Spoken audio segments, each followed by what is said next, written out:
It's weird to be around people. I've been locked in my office alone for a year now.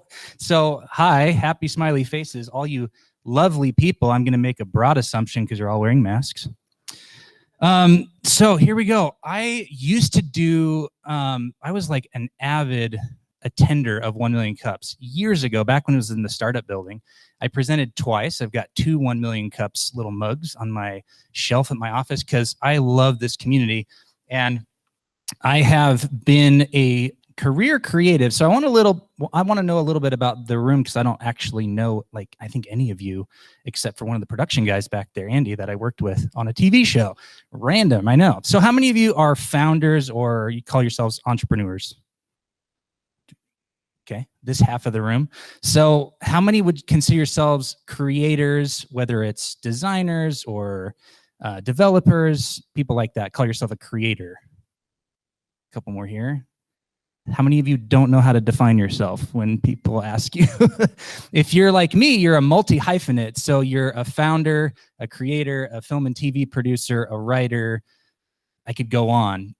But I love multi-hyphenates, and that's kind of what we built Benchmark app for. If you consider yourself a founder, a creator, or someone who even is a freelancer or is starting out with a new idea, we built Benchmark app for you. So hopefully that applies to everybody in the room, and I'm going to show you why I can say that. So here was the problem that I was facing as a first-time founder. I had run businesses before, but I'd never considered myself a founder.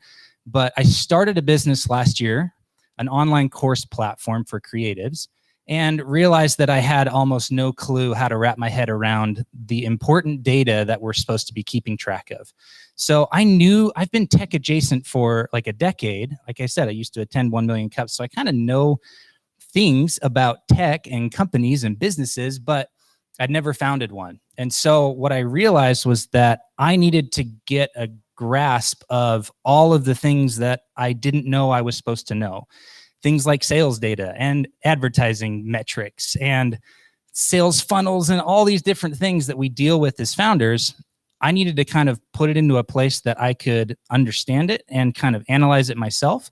And when I went looking for that tool, I found a lot of them, but they're built for enterprises. They're built for big businesses. They have infinite integrations and data that you could pull in and reports that you could generate. And for me, I had no money. And so that was out. Trying to pay $1,000 a month or even $100 a month wasn't going to work for me.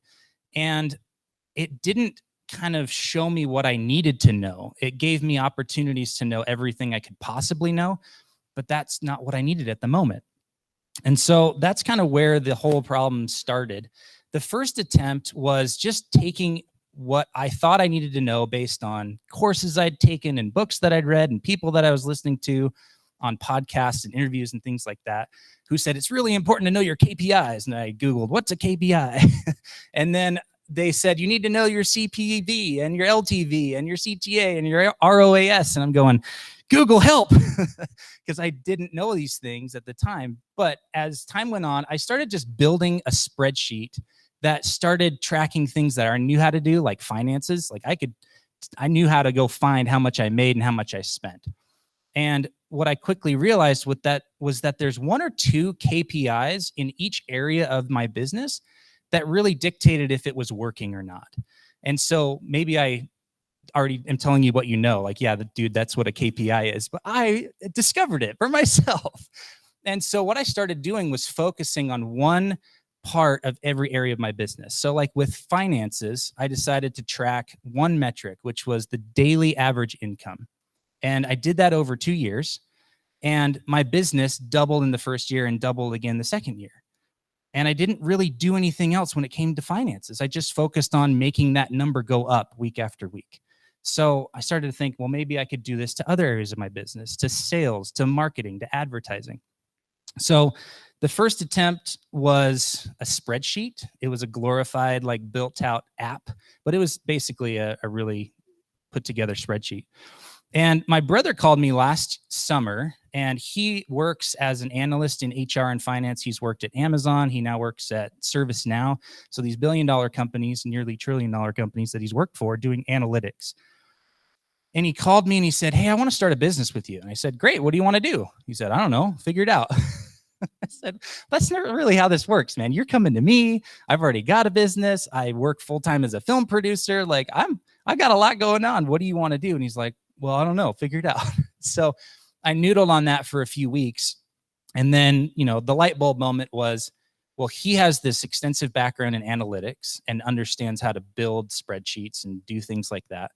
And I already have a spreadsheet that could be turned into an app. So maybe we kind of marry the two, take his expertise at these bigger businesses and knowing kind of where we're headed with companies and applying it to founders and creators. So that's how everything just kind of started last year. We quickly realized that like being a startup is not just easy and glorified and awesome. It's a lot of work. We had to start taking weekly meetings together and figuring out how to go from 0 users one month to 0 users the next month to 0 users the next month. Like, how do we figure that out? And, we started working with vendors to help us out with some of that stuff. And it's like, okay, now I got to figure those things out. The big thing we realized was that selling a spreadsheet is hard. If you try to ask someone to spend $49 for lifetime access, you could put all these lifetime access and blah, blah, blah all around the offer, but it's still $49 for a spreadsheet. So we dropped it to $29. It still had 0 sales. And so what we really realized at the time was that we have a disconnect with the people we're trying to reach and the offer that we're putting in front of them. And so we decided that one of the big obstacles was that it's not an app. So how do we get from a glorified spreadsheet to an actual working web application? So we talked to people, realized that, $70,000, $80,000 later, we might have something that resembles what we were hoping for. And it would take 6 to 8 months to build. And it just like the wind out of my sails when I had these conversations with people. And I've started getting active in online groups like Indie Hackers and following certain people on Twitter, and came to find out that there's this whole new movement called no code. I don't know how many of you have heard of it or work in it, but it's awesome because you can build an app that would normally cost $60,000, $70,000, 6 to 8 months to build, in what we're finding about $6,000 to $8,000 and 6 weeks to build. And so that's where we're at right now. We're in the middle of building our web application. So that's why I'm here, because it feels like a cool time to be like, hey, I got something to show you all. These are probably smaller than you'd like, and I can share with you and show you things, but essentially on your left, on all of our lefts, is what the web application looks like and what the spreadsheet looked like. So you can kind of see the progression from, cool, there's colors and there's layouts and there's things like that, but it still looks like a spreadsheet. And over on the left side, it's like a very clean dashboard that shows you the top important metrics that you need to be focusing on for each area of your business. So sorry that these aren't a little bit bigger, but it's just been really cool building an app. I've never done that before, but to basically scribble out in a notebook, hey, developer guy, we want the graph to kind of look like this. And then a day later, it's there. And it's just been really fun and really cool to go through this stuff. And so basically what you're looking at is what Benchmark will look like in a few weeks. We're 3 or 4 weeks out from having it ready for beta testers, and to have people go in and tell us what they don't like about it and what could be better and how to, what's not working. But Benchmark will help you track 4 areas of your business: finances, sales, marketing, and advertising. And what I really love about Benchmark is that in the DNA, we've baked in this kind of emergent systems thinking, where we try to help you see your business as a whole living organism, as opposed to a sum of all these different data points that you can maybe find in other apps. And so what that means for you is that if you're struggling trying to figure out how to make more money or get more sales or leads or awareness, or how to improve your marketing and advertising, then we help you identify that, rather than say, good luck, go find it in all of the myriad of data and integrations that you could pull in to try to figure that out. We've built into the app kind of that discovery process to help you identify the biggest constraints in your business so you can make growth happen faster, which is the struggle I think all of us have as creators and founders. So that's where we're at right now. We're launching the app in April. Basically, we're I'm here looking for connections. And, the thing I love about sharing ideas and opportunities, especially with a group of people like this, is that you all are thinking about something completely left field for me. And so you might go, well, you need to talk to this guy, or you guys should go check out this app. And so I'd love to hear those things from you. We can do that maybe after the Q&A or after the meeting, but we're in kind of pre-launch mode right now. We're trying to build up to a big launch on Product Hunt in the first week of April, or April 6th, like technically the second week. And we're looking for, communities and discussion boards and people and marketplaces and all this stuff that we can potentially get in front of those audiences. So if you know anything that would be a good fit, I'd love to hear that from you. The big thing, so what's next? If you go to benchmark.app, there's two cool things that are going on right now. One is you can get a free copy of the spreadsheet. So if you're pre-revenue or if you're early stage, we are always going to have this spreadsheet version, the quote unquote beta version, available for free, because we want to have something that we can give people to help them with the struggles that they're going through that we just went through over the last year. So you can get that spreadsheet, you get lifetime access to it. It won't be updated or anything, but it works. I've been using it for the last year and a half and it's solid. So don't delete any of the formulas, that would break it, but you can always download a new version or anything like that. The next thing that would love to have you check out is Product Hunt. If you go to producthunt.com/upcoming/benchmark-app, we have a pre-launch page there. So you can sign up, put in your email, we'll send you a free copy of the download of the beta. And you'll be able to, if you're a product hunter or if you're into that scene, it's always fun to kind of get early access to things. So we'll be sending out email updates and we'll be relying on the people that sign up there for help with our launch as we get closer and closer. So the last thing, follow me online, send me an email if you want to chat more. It's just darren@hey.com. I'm so glad that I got that. Like the one name thing, who has Darren at Gmail? Somebody in Slovakia or something, but I got Darren@hey.com. If you're in tech scene, which most of you are, hey.com is super cool. Or just at Darren T. Smith online on all the social platforms. Thank you so much.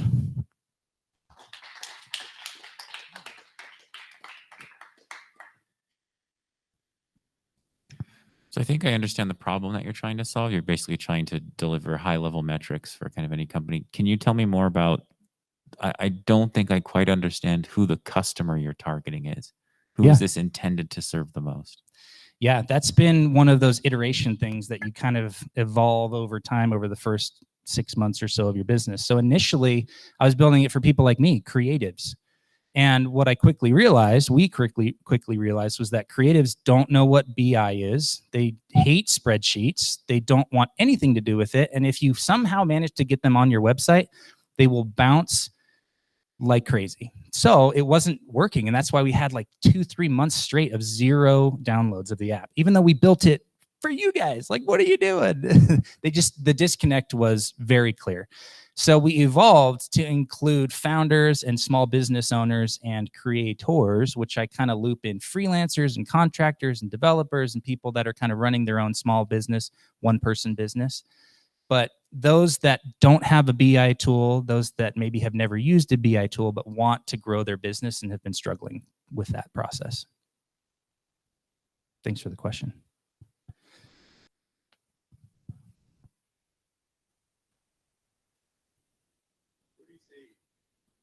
Go ahead.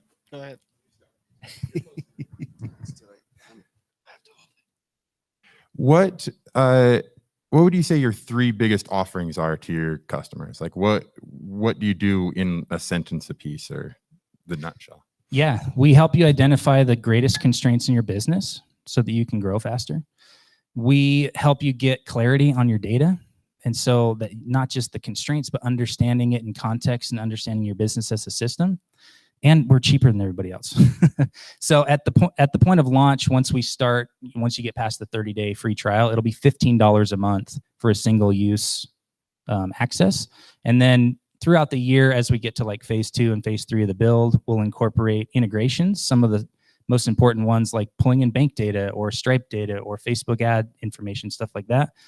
And we'll upgrade to a pro version where you get like all the integrations included. And then we'll have a team version, which is you plus up to 5 team members for like $79 a month, which I think is still cheaper than like a single use sign on for most of our competitors. Don't tell them that. Good question though. Thanks. So you kind of answered my last question, but this kind of leads to a follow-up, and that is, what kind of support do you provide for new clients that are trying to figure out this app?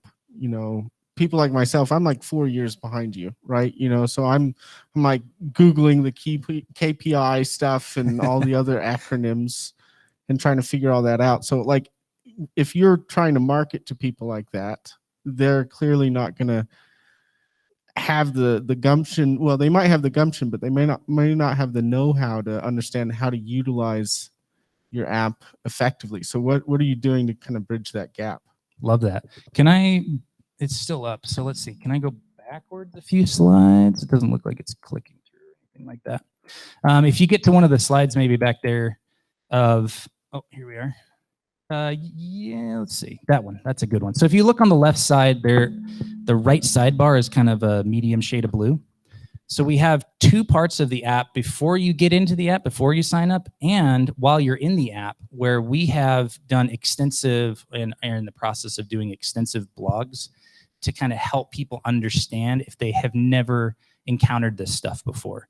So that will be context dependent, depending on what page you're on. So like if you're on the dashboard here and there's an alert that says, hey, your ad spend has been going up, but no, the results haven't been going up for the last 3 months, there will be a context dependent little blog post on the right side that says how to, work on your ad spend. So when you're in the app, you'll have certain references or certain things that are being kind of put in front of you. But even before you get into the app, like probably a week or 2 out, we have a really long, pretty in-depth type form quiz that you can take on the site, or you will be able to take on the site. And it can output one of 12 different results for someone who's going through. And it basically identifies what stage of the business you're in. But it does kind of what the app does for you in real time. So it says, your biggest constraint is this, and here is a blog post or a resource for you. And they're 3,500 words. They're full of links and resources and references.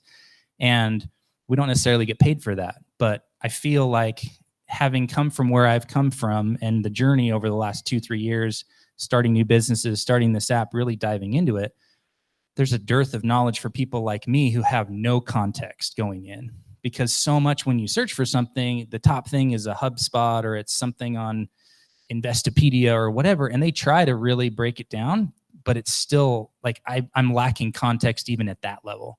So it's taking people from where they're at as first-time founders, as small business owners who maybe aren't in tech and don't know that these tools exist, and kind of just helping broaden their understanding and awareness of what is possible with their business, so they can start going, oh, if I use this tool, it'll help me identify the weakest links in my sales funnel, and then I can actually work on that one thing and my business will grow.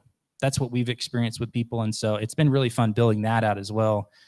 I love being able to share and teach and educate, as well as having a tool that we've built for people.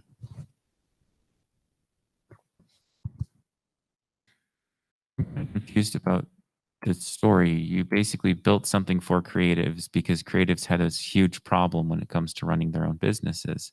And what you built didn't work for them, but that didn't change the problem. They still have a problem. Mm-hmm. And instead you built something out, and now you're having trouble finding where it fits. Is that accurate? No, since we've kind of expanded our audience, I think there's much better fit. So in the last month, we're finding directories and communities of people that we post a link or we post something and we say, hey, yeah, there's 15 users in one day, because people are getting it.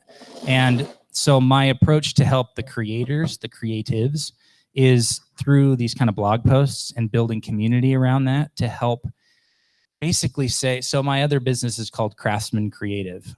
And so it's an online course platform, but there's so much overlap between that and Benchmark. And so a lot of the education that I'm doing for free between both sites is to help creators see that if you're not managing your business, then you can't just be an artist. Like your business won't grow unless you put time into it. And you kind of have to understand there's these different roles that you wear, or these different hats that you wear as a creative who has a business. If you're a musician or a photographer, an artist or whatever, if you're not spending any time on your business, it won't grow by itself past a certain point.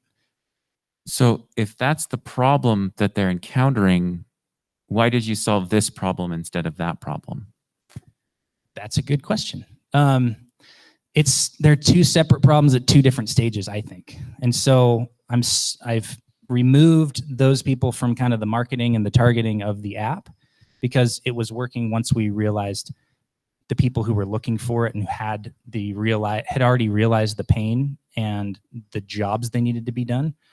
So the app is for them. And then I really kind of pivoted over to education and awareness for the initial group of people, the creators and the creatives, and saying, here's what we need to do. Did I answer that question okay? We kind of took them out of the equation a little bit. And so it's before we sell them the app, we educate them, we help them see what's going on so they can go, oh, this problem I have, now I have words to describe it. Now I can see what's actually happening. So now that I know those things, I can go and start fixing them. I guess what it sounds like you did is you pivoted into a solution for a problem that you can solve rather than pivoting into a problem that is really difficult to solve, but is way more needed by the market. It just seems like you left a really, really viable market simply because your first try didn't solve the problem you thought they had. Yeah. You're basically, there's a whole bunch of potential paying customers out there that you're no longer trying to serve. You're instead trying to build this solution instead. Well, what I would say is that we're trying to educate them so that they understand the value that the app has, so that when we do sell them, they go, oh, I get it. So the disconnect that was happening initially was that it was a perfect fit. And the people, like my personal network that I said, you need to check this out and start using it, where I could be that direct and just give them free access to it. 2 weeks later, they're going, oh my gosh, this is incredible. The problem that we were experiencing as a business and as we were trying to find initial users and grow the company was that there was so much heavy lifting that had to be done before we could even have a sales conversation with that group of people, because there's no context whatsoever. They haven't thought of business intelligence or data analytics or putting a spreadsheet to work to track certain data points in their business. All of that is completely foreign, and spreadsheets to them are scary. They hate them. They don't like looking at them. They don't understand them. My wife's a perfect example, and I'm building it in front of her, and I'm going, this is exactly what we're doing, and this is how you could do it. And she goes, I hate it. I don't want to look at it anymore. Shut up.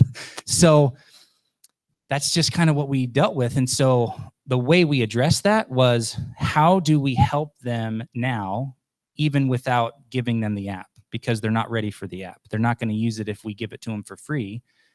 So we have to help educate and give them more awareness of the actual problem that's going on, so that they can go, oh, now that I know what is really happening, now I can address it with that new knowledge and understanding. Sorry if I didn't answer the completeness of your question, but I tried. Hi. Yeah, just to kind of follow up on that, it sounds like this sounds like a marketing issue, really. And I followed Copy Blogger for years, and so I know their whole drip campaign and the awareness strategy that they use through content marketing, right? But if creatives, and I'm a creative, I'm a creative writer, content strategist, that kind of stuff. Why not just pitch them a value proposition where it's like, we'll take care of the math for you, and here's a product that will help you run your business? Or I don't know, I'm just kind of riffing, but I'm with you. Strategy would help open the market. I completely agree, and we're trying to do that. So maybe I'm not doing a good job, but I'm totally okay with that, because that's a data point that I can look at and go, I'm not doing a good job. I need to figure that out. So I should back up a little bit and say, we haven't abandoned them. We haven't given up on them, and we haven't kicked them to the curb and saying, this isn't for you anymore. We're just trying different approaches. So our blogging, our marketing, all the advertising, like we're doing long form advertising on Facebook that is 1,000 words of these are your pain points that you've never identified in these words before, and this is how you can actually fix them.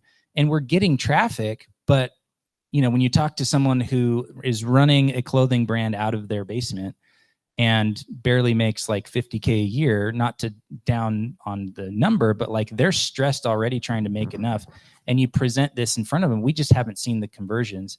And believe me, I've been through probably a dozen iterations of offers. So that's probably somewhere where I obviously need a little bit of help, would love a little help if you've got ideas. I appreciate what you already threw out. We've tried variations of that. So I think there's just what my take from all the 6-8 months is that there needs to be more education and help up front for free, where they can just, rise in the amount of knowledge and understanding they have about business in general, so they can start going, wow, if I took that principle and applied it to my business, maybe I could get more sales. But they don't even think that way. They're artists at heart. And so they go, how do I make more money? I make more art. And they burn themselves out because they're going, well, the only way I know how to make more money is to go from 50 hours a week to 70 hours a week. And that's what they do. Or I need more gigs, or I need to get online more, or I need more subscribers. More art is their answer. They don't look at it from a business intelligence or managerial viewpoint. So it's a lot of education to help with that. Sorry, I feel like I'm giving you guys long-winded answers because I'm working it out in real time. Yes. Yeah, so I'm sitting here watching this and thinking and listening to the problem, but the question I have then is, for a free user, how do they get their data into your system in the first place? Manually.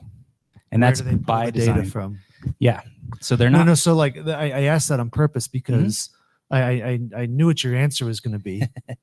And you're asking people you're giving a solution to someone who's spreadsheet averse and saying you don't have to use spreadsheets anymore, but in order to get the data into your system, you have to use a spreadsheet. Not anymore. So with the app, there's one thing I haven't shown is there's a whole onboarding thing that's like being built today and tomorrow. So this whole onboarding questionnaire pulls that data without it looking like a spreadsheet. It's more like a quiz or a quick fill out your information kind of thing. So it's a lot less scary than No, but looking at a that's for spreadsheet. inputting the data. But if those people who are spreadsheet averse and they're looking for what their sales numbers are, or they're looking for what their funnel statistics are, or whatever, chances are the best way to get a trend on that is to go hit the app and click export, and you're going to get a spreadsheet. And they got to take those numbers and then put them into yours, and yours visualize it. So you're not offering data. You're offering the visualization of the data. Mm-hmm. Right. And it seems to me like probably the tutorial or the need or something like this that would probably make the most impact for them is going to them and saying, you know what, you need to visualize the data and watch the trends, and here's the value it's going to give for you. But if you're stuck on getting that far, let me just give you a tutorial on how to manage getting your data in the first place and putting it into the system, because they're not going to get that automated until they pay for a subscription later. Right. So I don't know if that's kind of what you're thinking in terms of your tutorials and the things you're working for, but I think the spreadsheet averse are always going to be spreadsheet averse, right? I think we're actually doing a decent job helping them become less spreadsheet averse. But I'm glad you brought that up, because we saw that an issue early on when we were handing it out to people and saying, try this. They're going, well, I don't even know where to pull this data from. So what we've done is build out a full month of onboarding. So every day they get one next step to do. So we're saying, don't worry. It's overwhelming if you try to do it all at once. If you've never done this stuff before, take it one day at a time, and there's a video, and we'll walk you through it. We'll tell you where to go get that data, because you've probably never even thought about, where do I get that data from? And they slowly over that month start putting their whole thing together, their whole dashboard together. And the way as we've been building the app, we've been trying to think, how do we keep the engagement high for that first month? How do we maybe gamify it a little bit? And so what we've landed on is that if you put in your data once a week, because the app will kind of do a little pop-up and say, hey, it's time to put in these 4 numbers. If you do that 4 weeks in a row during your free trial, you'll earn an integration for that area of your business. So going forward, you could just have it automatically pull in your bank or QuickBooks data, and you don't have to do it anymore. But for us, it was by design that they had to go and look at, where do I get this information from? How do I put it in manually? and actually go through the motion for a month, because that helps them be a better business owner. So some people hate it. I think it's really cool. All right. Darren, we have one last question for you, and that is, what can the 1 Million Cups community do for you? Awesome. Thank you. I really, really appreciate all the questions and feedback today. So thank you for that. Follow me online. Go ahead over to the Product Hunt and check us out there. I think it's at producthunt.com/upcoming/benchmark-app, I think. Head over there, but I'd love to just chat with anybody if you have questions or have any thoughts or introductions. We're currently just meeting with lots of partners in lots of different areas of the business to see what's out there and what's possible. So would love to connect.